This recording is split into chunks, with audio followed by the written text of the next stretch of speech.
Hi everyone, welcome to another video on our channel IELTS with Reet. So as you have already seen the title, इस video में मैं आपके साथ बात करना चाहती हूँ कि how I scored 8.5 in my IELTS exam, 8.5 in listening module in my IELTS exam. ठीक है, सो अगर आप चाहते हो मैंने क्या टिप्स एंड ट्रिक्स फॉलो करी थी, सो आप ये वीडियो जो है स्टार्टिंग से लेके एंड तक जरूर देखना। इसमें मैं बहुत यूजफुल टिप्स आपके साथ शेयर करने वाली हूँ जो कि डेफिनेटली आपके काम आएंगी। एंड जो बिगिनर्स हैं, जो अभी IELTS की प्रैक्टिस कर रहे हैं, आपके तो 101% काम की वीडियो है ये। आपने बिल्कुल करेक्ट जगह पे क्लिक किया है। So let's begin our video. So as we all know कि IELTS में रीडिंग और लिसनिंग में जो है हमारे बिल्कुल भी नेगेटिव मार्किंग नहीं होती है। अगर आपको 7 बैंड्स चाहिए तो आपको 40 आउट ऑफ 30 आंसर्स करेक्ट करने पड़ेंगे लिसनिंग में। And if you want 8 bands then you have to solve at least 35 questions. Minimum is the 35 to get 8 bands. ठीक है, कोई नेगेटिव मार्किंग नहीं है।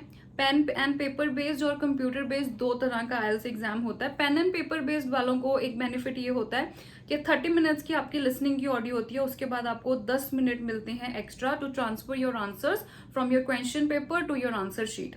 Answer sheet looks like this.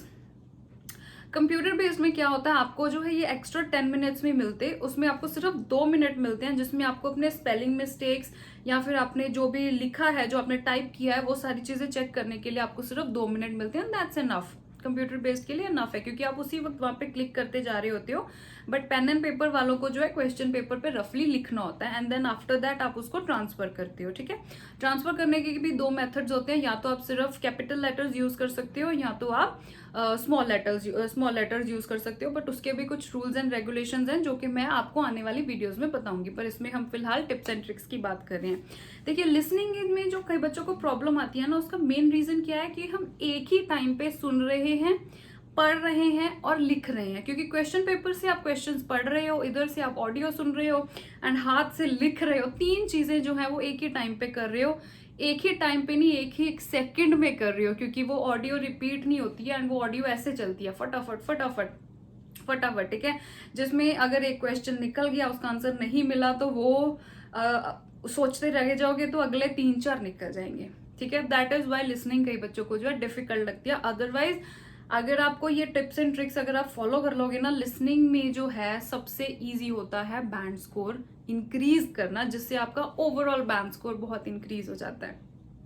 Alright, सो जो इसमें सबसे पहली टिप है हमारी, आप लोगों को क्वेश्चन पेपर हैंड ओवर हो जाता है जिसमें आपको ऑडियो में बोलते हैं कि आपके पास टाइम है, आप क्वेश्चन 1 to 5 तक देख सकते हो। उस टाइम को वाइजली यूज करना है। 1 से 5 तक क्वेश्चन उन्होंने देखने को बोला है, फटाफट से उसमें जो कीवर्ड्स आपको लग रहे हैं, जो चीजें आपने सुननी है, वो इन्फॉर्मेशन आपने ध्यान रखनी है। ठीक है, फॉर एग्जाम्पल अगर उन्होंने बोला है, क्वेश्चन दिया हुआ है नेम ऑफ द प्लेस, तो आपने ध्यान रखना है कि आपको सुनना क्या है, आपको प्लेस का नाम सुनना है। फॉर एग्जाम्पल उन्होंने अगला क्वेश्चन दिया हुआ है एड्रेस। अब आपने ध्यान रखना है कि जब आप ऑडियो सुनोगे तो एड्रेस के ऊपर आपने फोकस करना है। ठीक है, जब आपका 1 to 5 कंप्लीट हो जाते हैं, फिर वो बोलते हैं कि now you have time to review your answers. अब उस टाइम पे आपने आंसर्स रिव्यू करने नहीं लग जाना, उस टाइम को जो है यूज करना है अगले 5-10 क्वेश्चंस को रीड करने के लिए, सो दैट अगले 5 to 10 क्वेश्चंस जो हैं वो आपके अच्छे से प्रिपेयर हो जाएं, आपको पता हो कि आपने नेक्स्ट जब ऑडियो प्ले होगी आपने क्या सुनना है। ठीक है, सो ये मेरी एक बहुत इंपॉर्टेंट टिप है। रिव्यू नहीं करना हमने, बिकॉज अब जो हो गया ना, तो ऑडियो रिपीट होनी है, जो आपने लिख दिया आंसर वो आपका फाइनल है। सो इट्स बेटर कि आप आगे मूव ऑन कर जाओ, अगले क्वेश्चन पे फोकस करो। सबसे ज्यादा डिफिकल्टी जो है लिसनिंग में बच्चों को आती है एमसीक्यू सॉल्व करने में। मोस्टली ये चीज जो है क्वेरीज में आती है कि एमसीक्यूज नहीं सॉल्व हो रहे, क्योंकि एक्चुअल में वो थोड़े ट्रिकी होते हैं। बिकॉज सपोजिंगली एक एमसीक्यू का क्वेश्चन है, उसके आगे जो है 4 ऑप्शन होते हैं, समटाइम्स 7 से 8 ऑप्शन भी होते हैं, जिसमें से आपने 2 या 3 सेलेक्ट करने होते हैं। ठीक है, सो आपने क्या करना है, मेरे पास 2 टिप्स हैं इसको सॉल्व करने की। पहली टिप तो ये है कि आपने ऑप्शंस रीड आउट ही नहीं करने जब आप क्वेश्चन पढ़ रहे हो। ठीक है, सिर्फ अपने अपना क्वेश्चन रीड आउट करना है जो उन्होंने ऊपर पूछा है, एंड उस क्वेश्चन का आंसर सुनने की ट्राई करनी है। जब वो ऑडियो बोलेंगे वो आंसर आपने ऑप्शन के साथ मैच करना है। This is the first option. ठीक है, दूसरी ट्रिक जो है मेरी वो ये है कि आप जब क्वेश्चन रीड आउट कर रहे हो, ऑप्शन में से जल्दी जल्दी कीवर्ड आपने जो है सर्कल कर लेने हैं या अंडरलाइन कर लेने हैं। जो भी मेथड आपको ईजी लगता है वो आप कर सकते हो।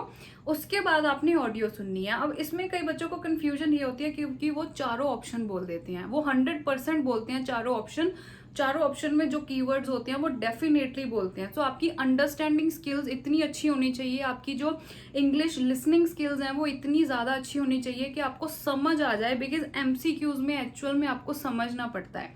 अदरवाइज ज़रूरी नहीं है, कई वर्ड्स आपको नहीं भी समझ में आ रहे, उनका मीनिंग क्या है, मीनिंग समझना जरूरी नहीं होता, क्योंकि जो वो सिनोनिम्स भी यूज करते हैं ना वो बहुत बेसिक वर्ड्स के होते हैं। उतना हमने ऑलरेडी स्कूल्स में या फिर जब आप लिसनिंग की प्रैक्टिस करते हो वो धीरे धीरे प्रैक्टिस करते करते हो जाता है।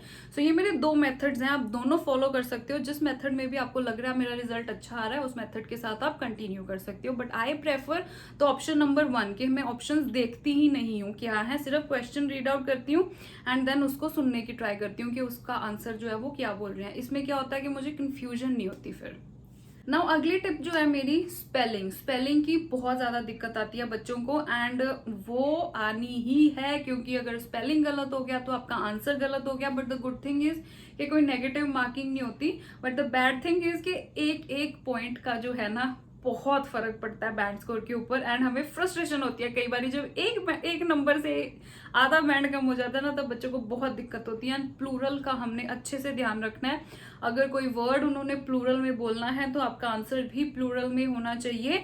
एंड जो मेरी नेक्स्ट टिप है दैट इज ग्रामेटिकली करेक्ट होनी चाहिए आपकी सेंटेंस। अगर ग्रामेटिकली करेक्ट नहीं है तो भी आपका आंसर गलत हो जाएगा। स्पेलिंग की अगर मैं बात करूं, चाहे आप अमेरिकन स्पेलिंग यूज करो चाहे ब्रिटिश स्पेलिंग यूज करो, उसका कोई इशू नहीं है, उसके मार्क्स नहीं कटते।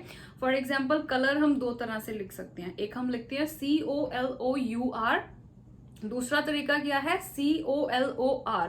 दोनों स्पेलिंग करेक्ट हैं। सो अगर आप अमेरिकन और ब्रिटिश दोनों स्पेलिंग्स फॉलो करते हो कोई इशू नहीं है, उसके मार्क्स आपके नहीं डिडक्ट होंगे। उसके बाद एक और चीज का आपने ध्यान रखना है, नंबर्स का।